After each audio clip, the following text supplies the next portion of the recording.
Assalamualaikum warahmatullahi wabarakatuh. Saya Imam Murijal, calon guru penggerak angkatan 11 dari UPT SDN 1 Negeri Bumi Putra, Kecamatan Umpu Semengu, Kabupaten Waikanan, Provinsi Lampung. Pada kesempatan kali ini, saya akan membagikan video demonstrasi kontekstual modul 3.1 pengambilan keputusan berdasarkan nilai-nilai kebajikan seorang pemimpin. Selamat menyaksikan.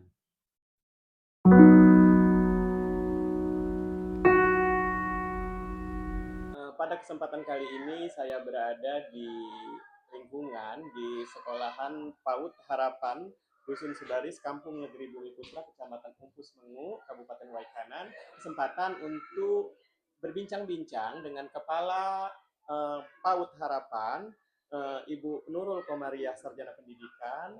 Assalamualaikum Bu Nurul. Waalaikumsalam warahmatullahi wabarakatuh. Gimana Bu kabarnya Bu pada pagi hari ini? Alhamdulillah sehat Pak. Alhamdulillah sehat ya. Ya. Bu, maaf Bu minta waktunya sebentar. Oke, silakan Bapak. Ya. Saya mau berbincang-bincang dengan Ibu Ya, sebentar baik. berkenaan dengan tugas dari calon guru penggerak angkatan 11 Ya, siap. modul 3.1 tentang pengambilan keputusan dengan nilai-nilai kebajikan untuk kepala satuan pendidikan. Ya, baik Pak. Ada beberapa hal mungkin nanti maaf Bu ya yang mungkin akan saya tanyakan dalam siap. pengambilan keputusan. Ya, baik. Langsung aja ya Bu ya. Ya. Selama Ibu menjabat sebagai kepala PAUD dari PAUD Harapan, bagaimana cara Ibu dapat mengidentifikasi kasus-kasus yang merupakan dilema etika dan mana yang dikatakan kasus-kasus pendidikan moral? Ya, baik Pak. Sepengetahuan saya, kalau masalah pengambilan keputusan berdasarkan dilema etika itu keputusan yang dimana keputusan itu sama-sama benar Pak. Iya, ya sama-sama benar, artinya dua keputusan yang harus diambil tapi semuanya itu baik dan semuanya benar. Iya. Tapi kita harus memilih salah satu mana nanti yang paling penting, yang berkaitan dengan peserta didik tentunya, dan kita harus mengorbankan satu walaupun itu bagi kita sama-sama benar. Iya. Kalau keputusan bujukan moral itu artinya ya pasti namanya bujukan itu ada yang baik ada yang enggak. Nah, berarti ada keputusan itu ada yang salah ada yang benar Pak. Iya, betul. Nah, ya kita sebagai pimpinan untuk mengambil keputusan tentunya kita mengambil keputusan yang benar. Nah, sesuai dengan bujukan moral itu tadi. Nah, kita tinggalkan kalau kita nggak baik ya nggak baik. Nah, itu Pak, itu sepengetahuan saya tentang dilema etika dan bujukan moral dalam pengambilan keputusan. Iya Bu. Lanjut ya Bu ya. Oke, siap. Selama ini bagaimana Ibu menjalankan pengambilan keputusan di PAUD ini, terutama untuk kasus-kasus di mana ada dua kepentingan yang sama-sama benar atau sama-sama mengandung nilai-nilai kebajikan. Jadi dua keputusan ini bersamaan tapi sama-sama benar dan sama-sama mengandung nilai kebajikan. Oke, baik Pak. Seperti yang saya jelaskan pertama tadi, kalau dilema etika itu memang sama-sama benar, berarti seandainya itu memang terjadi benar di satuan pendidikan saya, itu pengambilan keputusan kedua itu yang sama-sama benar dan dua-duanya mengandung kebaikan. Nah, saya dalam pengambilan keputusan lebih memilih ke yang menyangkut ke peserta didik. Oh iya, nah, yang berpihak.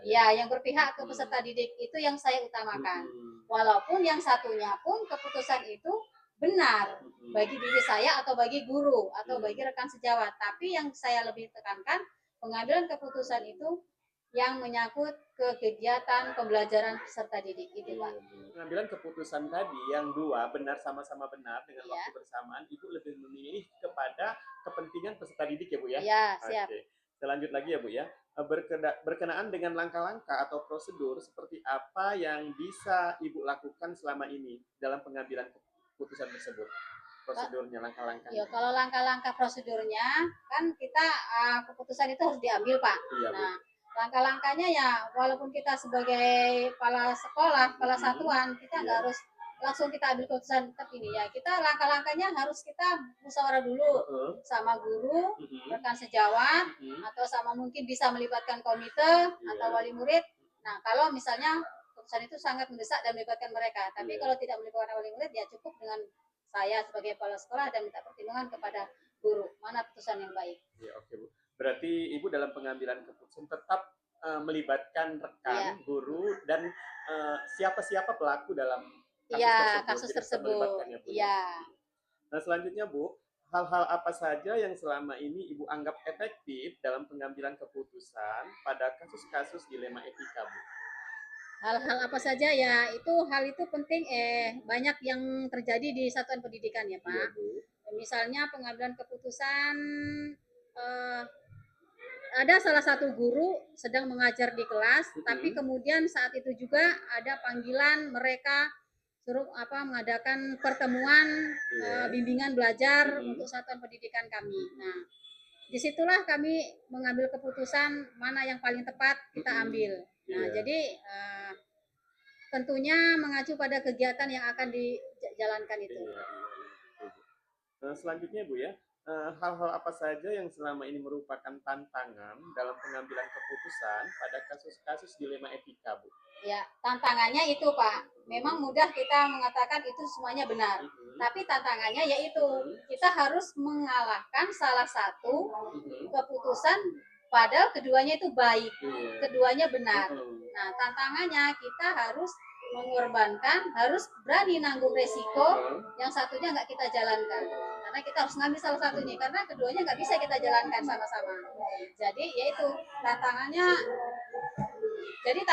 ya kita harus mengalahkan salah satu Pak, mengorbankan salah satu yang baik tadi. Lagi ya Bu ya, jadi setiap mengambil keputusan dari dilema etika ini pasti ada yang Ibu paparkan tadi, pasti ada yang dirugikan, ya. Tidak mungkin menguntungkan ya. Ya. Tapi dengan dasar kita itu benar semua, dua keputusan benar semua, dan kita memilih, kata Ibu tadi, kita memilih yang berpihak kepada peserta didik, lebih mengutamakan. Nah selanjutnya Ibu ya, apakah Ibu memiliki sebuah tata kelola atau jadwal tertentu dalam sebuah penyelesaian kasus dilema etika? Apakah Ibu langsung menyelesaikan di tempat atau memiliki sebuah jadwal untuk menyelesaikannya?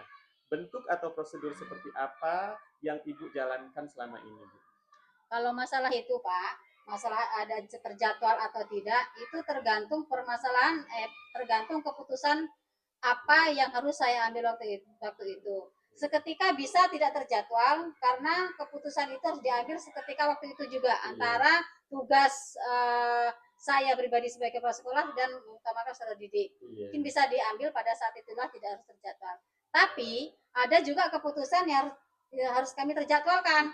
Seandainya misalnya di tanggal 20 Oktober nanti, nah sekolah ada mau kedatangan tamu dari dinas kesehatan, tapi saat itu juga Pak, ada gurunya ya atau sebagian gurunya harus pergi ke pelatihan. Nah jadi di situ keputusan harus diambil dengan jadwal yang matang supaya semuanya bisa berjalan dengan lancar dan tetap milih salah satu mana yang harus diutamakan. Bisa langsung diambil dengan cepat ataukah butuh dimusyawarahkan dulu dengan guru ya, tergantung dari keputusannya Pak. Kasus tersebut, kasus tersebut masalah tersebut, ya dilematika itu tersebut harus kita lihat dulu. Iya, selanjutnya Bu ya, adakah seseorang atau faktor-faktor apa yang selama ini mempermudah atau membantu Ibu dalam pengambilan keputusan dalam kasus-kasus dilema etika ini? Ya, ada Pak. Karena keputusan nggak bisa kita ambil sendiri, walaupun kita sebagai kepala satuan pendidikan ya.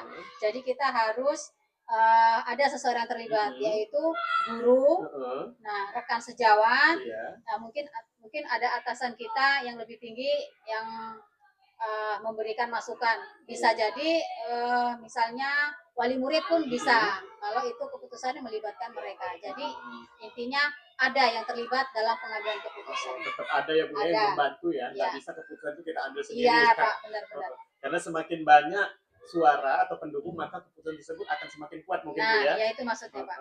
Ya terakhir ya Bu ya, dari semua pertanyaan atau paparan yang sudah Ibu sampaikan tadi, pelajaran apa yang dapat Ibu petik dari pengalaman Ibu dalam mengambil keputusan sebagai pemimpin di PAUD Harapan ini selama ini? Oke, baik Pak. Dari penjelasan tersebut, pengalaman tersebut sebagai kepala pimpinan satuan pendidikan yang saya pimpin, itu dalam pengambilan keputusan itu walaupun itu sama-sama kebajikan, sama-sama benar, tetap kita pilih salah satu Mm-mm. dan harus memfokuskan pada kepentingan peserta didik. Iya, Itu yang betul. pertama. Terus yang kedua, Mm-mm. dalam pengambilan keputusan, kita walaupun sebagai pimpinan tidak boleh diktator atau kita sendiri yang memutuskan. Iya. Jadi kita harus melibatkan ya mungkin teman sejawat atau guru untuk mengambil keputusan tersebut.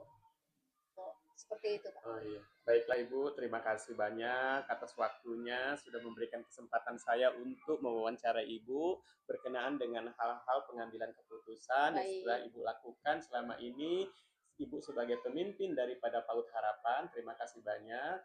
Saya ucapkan, saya akhiri wassalamualaikum warahmatullahi wabarakatuh. Terima kasih Bu. Waalaikumsalam warahmatullahi wabarakatuh.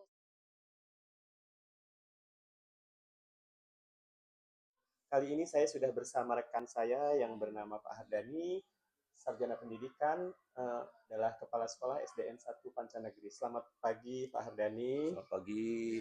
Assalamualaikum warahmatullahi wabarakatuh. Waalaikumsalam warahmatullahi wabarakatuh. Gimana kabarnya Pak Hardani? Alhamdulillah. Alhamdulillah sehat Pak ya. Ya, Mau melaksanakan tugas daripada calon guru penggerak, diantaranya modul 3.1, yaitu tentang pengambilan keputusan seorang pimpinan dengan nilai-nilai kebajikan, Pak. Pada kesempatan kali ini saya bisa minta waktu Bapak sebentar ya, Pak ya? ya. Selama Bapak menjabat sebagai Kepala Sekolah SDN 1 Pancanegeri, Pak, bagaimana Bapak dapat mengidentifikasi kasus-kasus yang merupakan dilema etika atau bujukan moral, Pak? Seperti dilema etika, ya tempat kita pernah mengalami juga. Seperti tahun kemarin ini yang sudah ini di kelas 2. Nah, guru kelasnya melapor dengan kita. Di kelas 2 itu terjadinya 6 anak yang tidak naik. Nah, makanya kita sampaikan dengan wali kelas, itu seharusnya nggak seperti itu. Nah, itu kita usahakan jangan sampai nggak naik sekian itu. Nah, tetap kita naikkan, tapi kita ada ininya, syaratnya. Kita naikkan, tapi dia kalau istilah kata naik percobaan. Iya, naik percobaan dengan bersyarat, Pak ya? Ya, bersyarat. Ya. Naik bersyarat. Sekarang Bapak bisa membedakan, Pak ya, antara mana yang dikategorikan dilema etika dalam pengambilan keputusan dan mana yang dikatakan bujukan moral. Bisa, Pak ya? Kalau dilema etika, ya itu tadi, suatu permasalahan, ya sama-sama misal permasalahan itu yang satunya memang benar, yang kedua juga benar. Iya. Namun dua masalah ini tetap harus ambil salah satu yang lebih baik. Itu kita pertimbangkan di antara dua ini mana yang terbaik. Seperti itu. Kalau rujukan moral, ya itu tadi, suatu permasalahan, misal begini, nah kita beli buku taruhlah ya. Iya. Nah, beli buku ini seharusnya kan harganya sebenarnya kan cuma 35.000. Iya. Nah, namun karena kita kawan, misalnya taruhlah bendahara lah ya. Iya. Ini kita sampaikan ini jangan 35.000, kita buat 40.000. Ini termasuk bujukan moral. Iya. Nah, ini sebenarnya kan tidak boleh. Iya, betul Pak. Nah, ini kan sudah pelanggaran, nggak boleh. Nah, seperti inilah harus kita cari solusi penyelesaiannya kayak mana yang sebaiknya. Gitu. Jangan sampai terjadi seperti ini lagi. Gitu. Baik Pak, berikutnya Pak ya, selama Bapak menjabat sebagai kepala sekolah di SDN 1 Pancanegeri ini, bagaimana Bapak menjalankan pengambilan keputusan di sekolah ini, terutama untuk kasus-kasus di mana ada dua kepentingan yang sama-sama benar atau sama-sama mengandung nilai-nilai kebajikan. Jadi seperti yang Bapak paparkan tadi, yang anak tidak mencapai KKM itu benar, harus tidak naik kelas itu benar Pak ya, karena sudah ada kriterianya, sudah sebelum pengambilan kenaikan, keputusan kenaikan. Tetapi dengan menaikkan anak juga dengan bersyarat atau naik percobaan itu juga benar Pak ya. Itu kan sama-sama benar. Nah, bagaimana Bapak mengambil keputusan tersebut dengan cara seperti apa Pak? Itu yang pertama, misal tadi kembali tadi terjadi di kelas 3 tuh kan. Nah, itu yang pertama wali kelas kita panggil dulu. Iya. Nah, itu wali kelas kita panggil, nah kita tanya, misalnya kelas 3 kayak mana masalah apa ini kenaikan kelas, naik semua atau tidak. Nah, saat terjadi ada yang tidak naik, nah karena kalau terjadinya nanti banyak yang tidak naik, berarti kan gurunya tidak berhasil. Nah, maka dari itu kita musyawarahkan dengan wali kelas, usahakan anak ini tetap dinaikkan. Namun tadi kembalinya dia naik bersyarat tadi, kalau istilah kata naik percobaan. Dia ada target batas waktunya. Nah, misal bisa naik kelas, dijanjikan dengan anaknya atau kita panggil orang tuanya, anak ini dinaikkan. Namun kita batas target waktu 3 bulan. Seandainya nanti tidak mampu, nah tetap dia kembali ke kelas awal. Nah, namun dia mampu, dia lanjut kita naikkan. Maka dari itu kita musyawarahkan dengan wali muridnya atau orang tuanya dan wali kelasnya, kayak mana anak ini bisa mencapai target yang kita inginkan. Seperti itu. Oke, berarti tetap ya Pak ya, di dalam pengambilan keputusan Bapak tetap melibatkan daripada yang bersangkutan, yang berkepentingan, betul, siapa ya. saja yang terlibat di situ, seperti yang Bapak paparkan tadi, terutama adalah guru kelasnya, mengapa dia tidak naik, diidentifikasi dulu mengapa penyebabnya, setelah itu dipanggil orang tuanya, dan baru diambil keputusan naik percobaan atau naik bersyarat dengan syarat ada peningkatan. Mungkin seperti itu ya, dibimbing mungkin di rumah, lebih ditekankan lagi, ya itu berarti seperti itu. Selanjutnya Pak, hal-hal apa saja yang selama ini merupakan tantangan dalam pengambilan keputusan pada kasus-kasus dilema etika? Tentunya dalam pengambilan keputusan yang Bapak paparkan tadi, pastilah ada tantangannya ya. Hal apa saja itu Pak, kalau boleh tahu? Nah, kalau maksud itu ya seperti apalagi di tempat kita nih kan masih di kampung. Nah, jadi memang tantangan-tantangan itu dia. Memang banyak tantangan seperti tadi. Aturan tidak naik karena KKM-nya kurang, tapi karena kita punya pertimbangan, ini tetap dinaikkan. Nah, tantangannya ya namanya anak-anak di kampung, kadang-kadang sistem belajarnya kurang. Nah, ini tantangan kita terlalu menekan kepada anak, kadang-kadang ada permasalahan lain. Namun itu tetap kita harus kerjasama dengan orang tua, wali ya anak tersebut. Nah, kita harus saling informasi kayak gitu, saling kayak mana ininya supaya anak itu bisa berhasil. Iya. Begitu. Jadi tetap kerjasama Pak ya. Tetap kerjasama. Selanjutnya Pak, apakah Bapak memiliki sebuah tata kelola atau jadwal tertentu dalam sebuah penyelesaian kasus dilema etika? Apakah Bapak langsung menyelesaikan di tempat pada saat itu juga, saat ada permasalahan, atau memiliki sebuah jadwal atau jeda dalam menyelesaikannya? Bentuk atau prosedur seperti apa yang Bapak jalankan? Seperti kasus. Nah, permasalahan itu kita sesuaikan dulu Pak. Nah, kadang-kadang kan ada yang bisa kita langsung panggil istilahnya wali kelasnya, bisa kita langsung selesaikan. Namun ada kalanya nama tantangan, ada yang agak rumit, agak ruwet. Nah, maka itu memang kita harus pakai jeda, nggak bisa langsung disimpulkan. Nah, seperti tadi, yang pertama wali kelasnya dulu, kita verifikasi kayak mana ininya betul, ya terjadinya itu. Setelah itu baru kita harus orang tuanya juga, anaknya. Nah itu, jadi nggak bisa kita langsung ambil keputusan, langsung selesaikan itu nggak bisa. Tetap harus kita cari solusinya tadi, supaya permasalahan ini bisa selesai, aman, damai. Seperti itu. Baiklah Pak, berarti saya mengulang lagi Pak ya, bahwa Bapak dalam pengambilan keputusan tergantung dilihat dari kasusnya, berat atau ringannya gitu Pak ya maksudnya. Apakah itu bisa diselesaikan pada saat itu juga, di tempat itu juga, atau butuh diskusi atau koordinasi dengan teman-teman guru yang lainnya. Nah, selanjutnya Bu ya, adakah seseorang atau faktor-faktor apa yang selama ini mempermudah atau membantu Bapak dalam pengambilan keputusan dalam kasus-kasus dilema etika ini? Itu yang pendukung yang pertama ya, ini rekan-rekan guru. Oh, rekan-rekan guru ya. Berburu. Terus juga kalau seandainya permasalahannya gini, kita ada komite. Jadi seandainya belum bisa diselesaikan dengan kita rekan guru, kita tetap harus bantuan dari komite kita. Kita panggil yang mana solusinya yang terbaik seperti itu. Kita nggak bisa kita langsung kita ini kan, tetap harus melibatkan rekan-rekan kerja kita gitu. Iya. Pak, yang terakhir Pak, dari semua hal yang telah Bapak paparkan tadi, disampaikan tadi, pembelajaran apa yang dapat Bapak petik dari pengalaman mengambil keputusan berkenaan dengan dilema etika ini, Pak?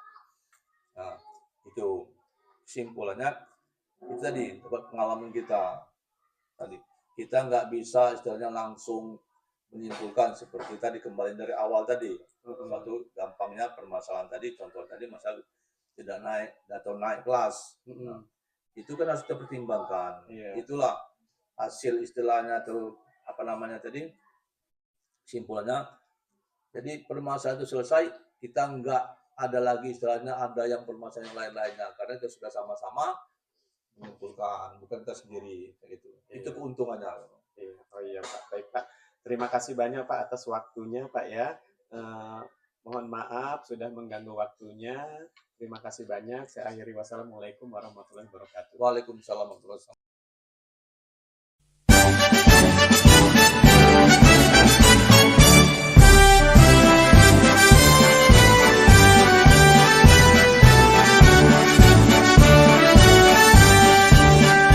Bulatkan tekad kuatkan hati, negeri ini memanggilmu kawan.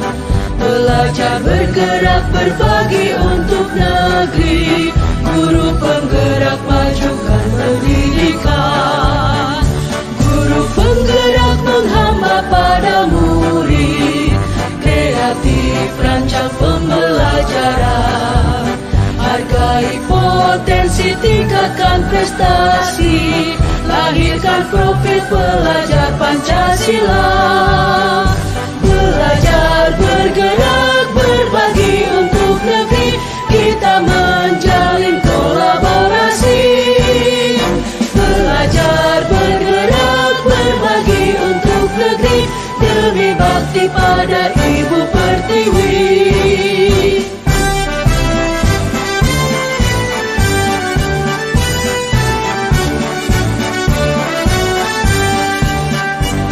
Bulatkan tekad kuatkan hati, negeri ini memanggilmu kawan.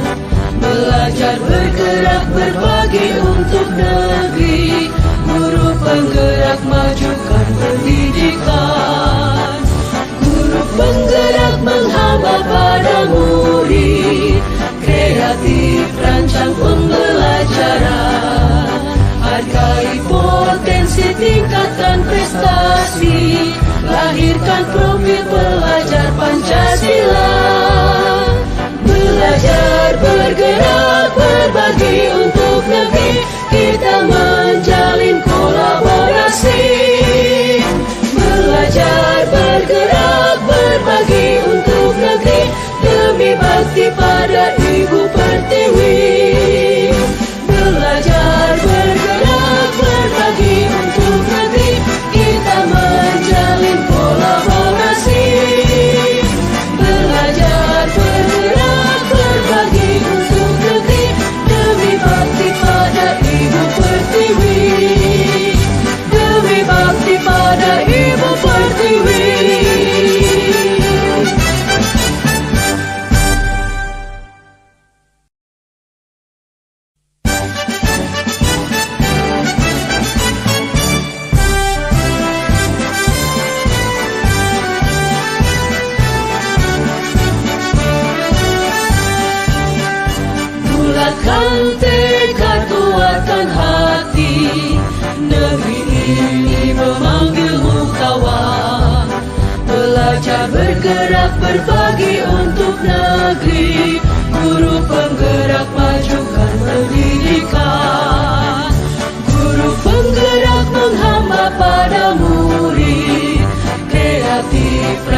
tingkatkan prestasi, lahirkan profil pelajar Pancasila. Belajar, bergerak, berbagi untuk negeri, kita menjalin kolaborasi. Belajar, bergerak, berbagi untuk negeri, demi bakti pada Ibu Pertiwi.